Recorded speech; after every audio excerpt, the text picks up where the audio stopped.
seventh station, Jesus takes up the cross. We adore you, O Christ, and we bless you because of the Holy Cross you the world. Reading from the Gospel according to Mark.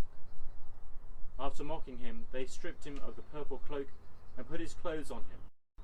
Then they led him out to crucify him. These words from Paul Aguda.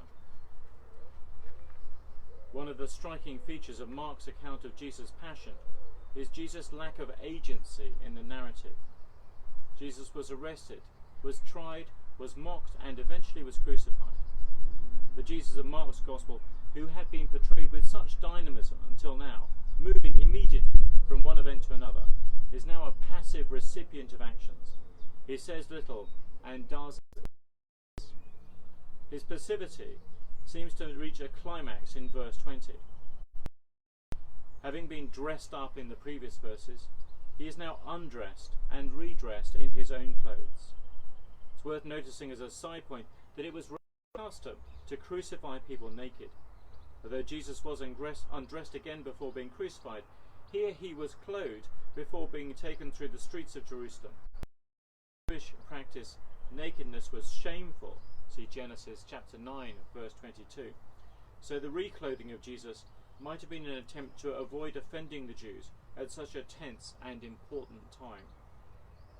Probably the most noticeably passive feature of this verse is the phrase, "They led him out to crucify him." The word used here, ex ago in the Greek, was the word you might use to refer to bringing out cattle or another kind of animal. The point is that no choice is given. Jesus, the source of all life and creativity, willingly became passive for our sakes.